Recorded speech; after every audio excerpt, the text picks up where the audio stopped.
asumo la responsabilidad de declarar en su nombre que el sionismo no es una ideología política ni de estrategia bélica.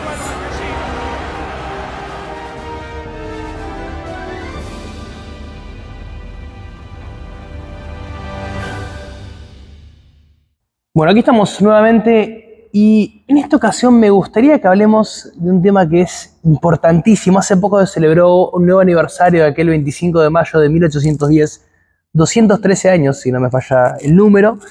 Y creo que estaría bueno también analizar un poquito las causas y ver si podemos encontrar alguna otra verdad. Así que bueno, arranquemos con aquel 25 de mayo, que no empieza en el 25 de mayo, empieza un poquito antes, pero eso te lo dejo a vos. Bien, es cierto, no se ha ahondado mucho en algo que es muy importante, son las causas de la Revolución de Mayo. Y en esas causas tenemos causas políticas, causas económicas, doctrinarias, militares y sociales. Vamos a hacer una breve reseña de cada una. La causa principal política era que Fernando VII había sido apresado por Napoleón Bonaparte.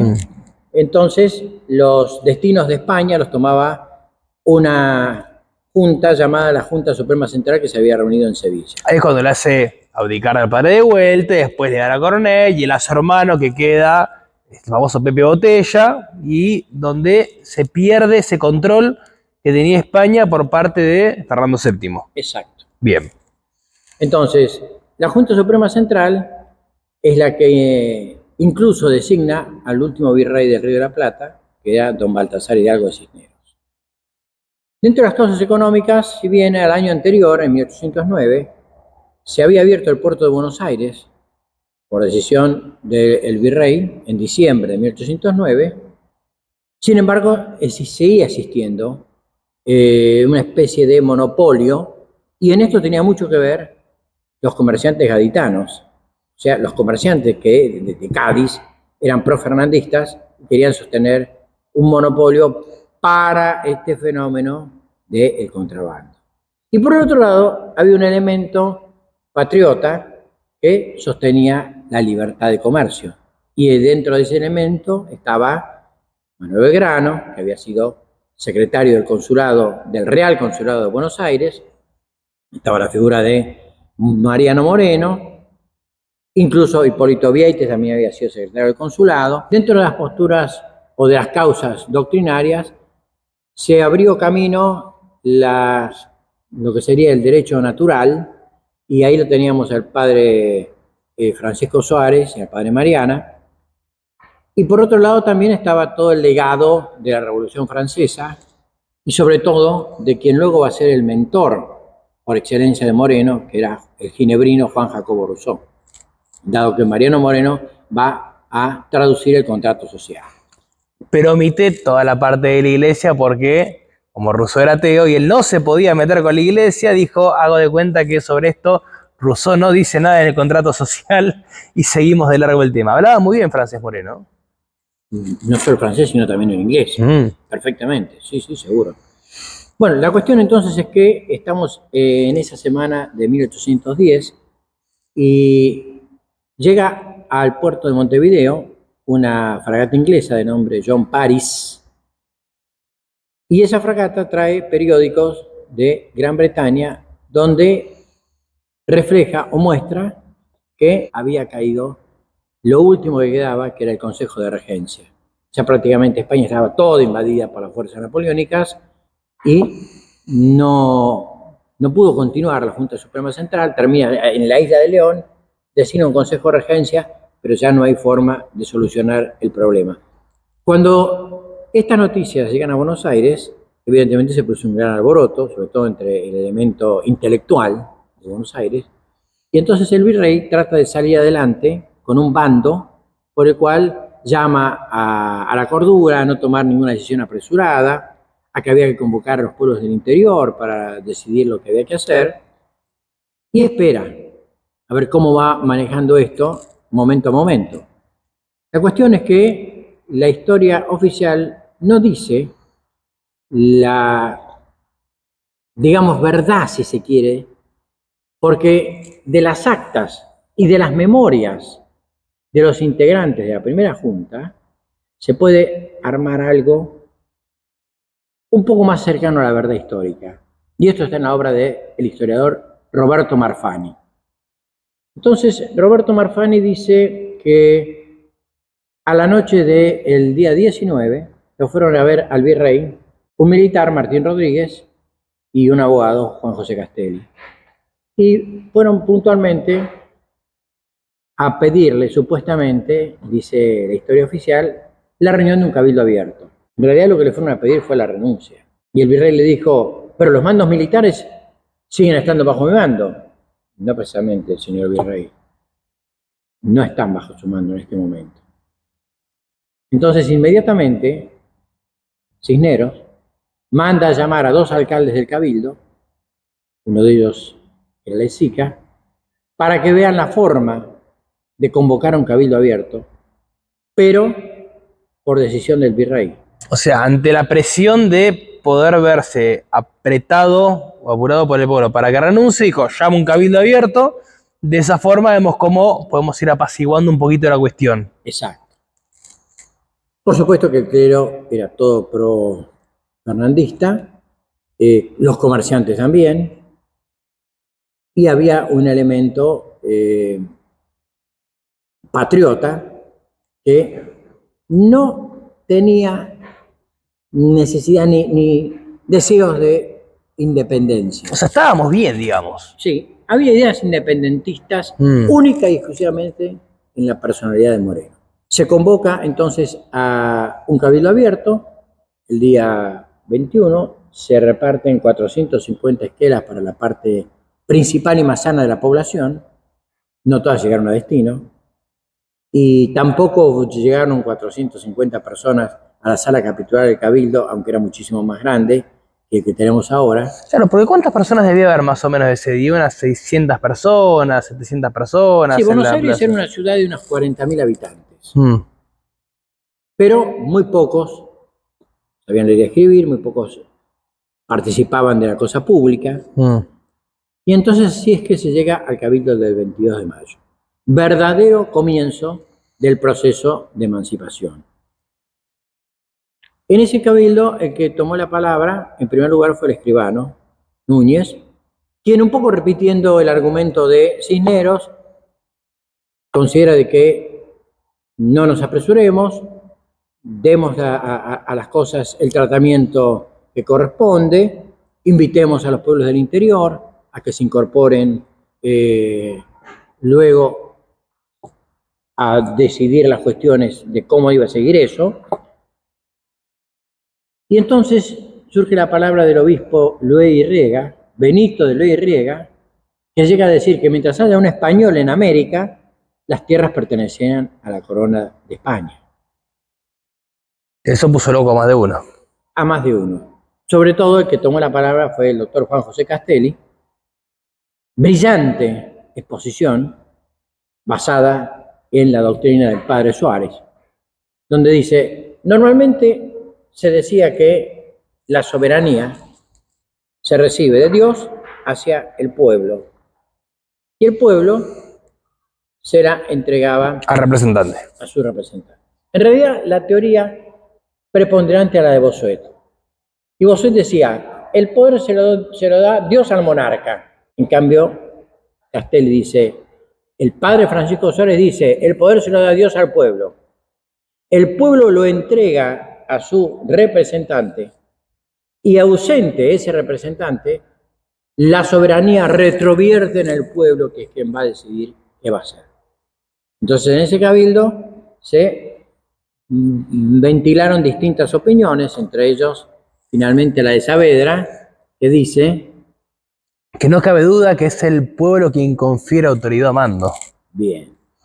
La cuestión entonces es que ese cabildo resuelve que se va a formar una junta y que el virrey va a delegar su mando en esa junta, que es la del 24. Este aquí la parodia de que la junta del 24 está presidida por el mismo virrey Cisneros. Claro. 5 integrantes, entre los cuales también estaba Saavedra y estaba Castelli.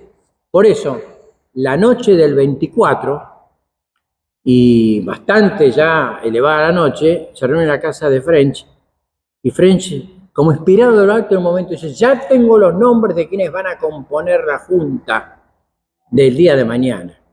Entonces lo pone a Saavedra porque era el jefe del regimiento de patricios, luego como secretario Mariano Moreno y Juan José Paso, y luego el resto de los 7 vocales, entre los que estaba Castelli, estaba Belgrano, Manuel Alberti.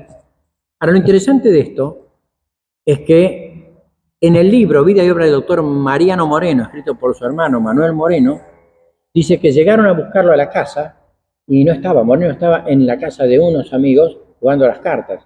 Y allá fue Manuel a decirle: Mariano, te están reclamando en la casa de French porque vas a ser el secretario de la nueva junta. Y dice que Mariano Moreno volvió a su casa y que caminaba del comedor hacia el dormitorio y del dormitorio a la cocina, no sabiendo qué decidir.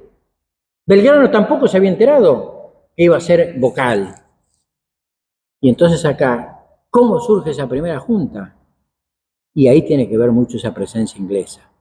El 25 de mayo, los barcos ingleses que estaban amarrados en la rada del puerto de Buenos Aires saludaron con una salva de cañonazos la llegada del nuevo gobierno. Y el capitán Fabian del barco Mutín, según cuenta Henry Fers en Gran Bretaña y Argentina en el siglo XIX, pronunció un inflamado discurso de bienvenida a la revolución. Y hay que tener en cuenta que 149 comerciantes británicos se quedaban en Buenos Aires y contrabandeando.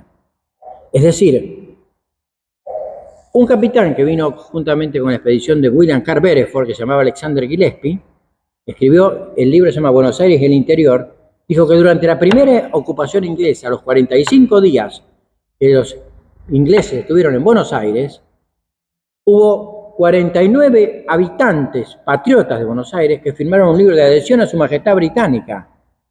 Y entre esos nombres estaba un tal Sabacha o Saavedra y un tal Castelli. Y había otro escritor que se llamaba George Love, que escribe Buenos Aires entre 1820 y 1825, y era el propietario de un periódico que se llamaba el British Packet. Y dice que en Buenos Aires había una casa de una señora que se llamaba Mr. Clark, que era una inglesa, y una casa de pensión a donde venían los ingleses y paraban cuando venían de Gran Bretaña por cuestiones de negocios. Y en realidad Mr. Clark era famosa porque su marido era famoso y se llamaba Taylor, era el capitán Taylor, que había venido juntamente con la expedición de William Carr Beresford, y el 25 de mayo de 1810 bajó la bandera española que estaba en el fuerte de Buenos Aires e izó la bandera británica, que de revolución es, en realidad a mí me gusta hablar de la gesta de mayo de 1810, porque la primera junta, como la segunda, juraron frente al crucifijo que estaba en el escritorio, en la mesa donde estaba el que presidía las reuniones, juraron fidelidad a Fernando VII. O sea, hubo un simple cambio de gobierno, claro, pero nadie hablaba de independencia, nadie hablaba de separarse de España.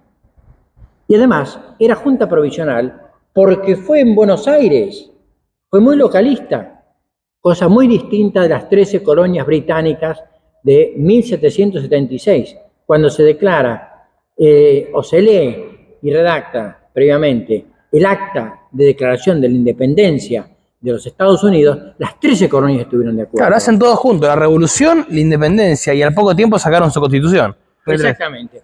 Tuvimos 43 años para darnos una constitución, desangrándonos entre unitarios y federales. Claro. Entonces ese 25 de mayo es significativo porque empieza a producirse un movimiento. Incluso al virrey Cisneros se lo llevan preso juntamente con los oidores de la Real Audiencia, ¿sí? Y queda el elemento que va a dirigir. Pero dentro de ese elemento, no nos olvidemos que había un grupo conservador y otro grupo que decía que había que llevar la revolución adelante como fuera. El que decía que había que llevar la revolución adelante era Moreno y sus seguidores, los morenistas. Y los que querían frenar un poco la cosa, incluso había salido una circular el 27 de mayo de 1810, donde se invitaba a los pueblos del interior para que designen diputados a una junta que se iba a formar. Es decir, no fue tan fácil ni fue tan pacífico, porque la prueba está de que este secretario fogoso de la primera junta, el 4 de marzo de 1811, en el barco que con el irónico nombre de Fama lo llevaba a Gran Bretaña, muere envenenado en alta mar.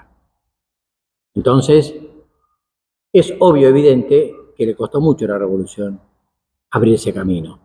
Y una muerte dudosa, que también hay una frase de la cual a mí siempre me hace ruido, que dice Saavedra, del cual sabemos los traspiés que había o la pica entre los morenistas y los saavedristas. Y Saavedra en esto decía, hacía falta tanta agua para apagar tanto fuego. Exactamente. Incluso el doctor Madero, que era el cirujano del ejército que estaba en el Alto Perú, dijo, está embarcado y se va a morir. Y en el momento en que Moreno deja su domicilio, acompañado por sus dos secretarios, el hermano Manuel Moreno y Tomás Guido, toca la puerta de la casa de Moreno. Abre María Guadalupe Cuenca, su mujer, y encuentra una caja. Dentro de esa caja había guantes negros, había pañuelos negros y había esa especie de peinetón que tenían, o sea, artículos de luto. Es decir, que ya se sabía que Moreno tenía muy poco resto. Pero creo que lo significativamente importante desde el punto de vista institucional es que tanto la Junta del 24 como el del 25, el Cabildo le dio dos documentos, que se llama el Reglamento del 24 y el Reglamento del 25, donde decía que todos los integrantes de la Junta estaba prohibido a esos integrantes y a la Junta misma abocarse a causas penales, las que solo estaban reservadas a la Real Hacienda, perdón, a la Real Audiencia. Que no se podía dictar ningún gravamen sin previa intervención del Cabildo, con lo cual ya se estaba avisorando una división de poderes. El hecho de que se enviara la circular del 27 a los pueblos del interior refleja una realidad. Comienza una especie como de sentimiento de integración del interior hacia Buenos Aires. Y además, bien claramente decía un reglamento del 28, que todos los primeros de cada mes la Junta debía publicar un estado de la Real Hacienda.